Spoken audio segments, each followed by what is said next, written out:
Job మేళతో 1075 మందికి ఉద్యోగ అవకాశాలు కల్పించామని సర్వేపల్లి శాసనసభ్యులు సోమిరెడ్డి చంద్రమోహన్ రెడ్డి తెలిపారు.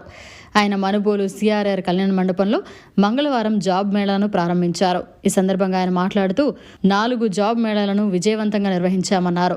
మనుబోలులో నిర్వహించే జాబ్ మేళాకి 16 కంపెనీలు వచ్చాయన్నారు.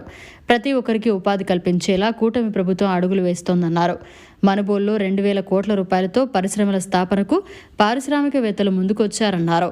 ఇందుకోసం మండలంలో 240 ఎకరాల భూమిని పరిశీలించామన్నారు.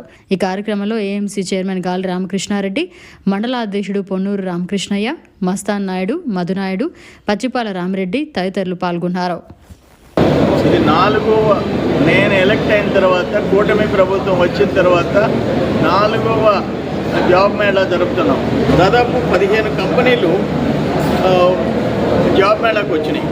అన్ని కంపెనీలు Inventa lighting your dreams Chennai, Tata electrics Bengaluru, Vishnu cars Nellore, credit access Grameen bank Kovur Gudur Kavali, vision India MRF Chennai, Indo solar private limited Kavali, Daikin Sri City, Hero Motors private limited Sri City, Innov source private limited Nellore Gudur, Blue Star Sri City, MND enterprises Sri City, Kotak life insurance Nellore, NS instruments private limited Sri City, efficacy AMS private limited Chennai, AU small finance bank Gudur పొదలకు.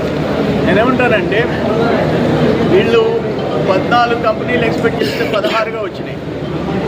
Last 5 years ఒక్క interview, ఒక్క job Mela వాడికి అవసరం లేదు. ఆనాటి ఎమ్మెల్యేకి అవసరం లేదు, ప్రభుత్వానికి అంతకంటే అవసరం లేదు. పరిశ్రమలు పెట్టుబడులు రాలేదు.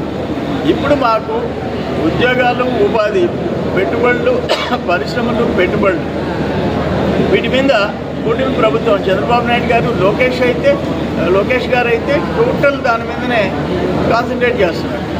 ఎక్కడికి పోయినా, దావూసు పోయినా, ఎక్కడికి పోయినా ఒక బ్రాండ్ క్రియేట్ చేసుకొని లోకేష్ బాబు గారు తిరిగి వస్తున్నారు. ఒక బిడ్డకి ఉద్యోగం వస్తే ఆ కుటుంబం, తల్లిదండ్రులు, అక్క చెల్లెళ్ళు, అన్నదమ్ముళ్ళు అందరూ సంతోషంగా బతికే అవకాశం వస్తుంది. అది ఉద్యోగ వసతి కల్పిస్తే దాని వైపు మేము చాలా ప్రయత్నం చేస్తున్నాము. నేను అసెంబ్లీలో కూడా మాట్లాడాను. రిలయన్స్ కంపెనీ 2600 ఎకరాలు 2007లో తీసుకొని 20 ఏళ్ళు అయిపోయింది. ఖాళీగా పెట్టుకుంది పోర్టు పక్కన. దాన్ని ప్రయత్నం చేస్తున్నాము. వాళ్ళు పరిశ్రమలు పెట్టుంటే బాధ లేదు. 20 years ఐడియల్గా పెట్టడం, పరిశ్రమలు లేకుండా పోవడం దురదృష్టం. ఆ వైపు ప్రయత్నిస్తున్నాం. ఇంకొక పెద్ద కంపెనీ కూడా వచ్చే అవకాశం మనుబోలు మండలంలో 240 acres ఆ పారిశ్రామికవేత్తలు చూసిపోయినారు. 2000 చిల్లర కోట్ల పెట్టుబడి వచ్చే అవకాశం ఉంది. అది సక్సెస్ఫుల్గా జరగాలని చెప్పేసి మేము కోరుకుంటున్నాం. మరిన్ని అప్డేట్స్ కోసం మన HN9 TV ఛానల్ని సబ్స్క్రైబ్ చేసుకోండి.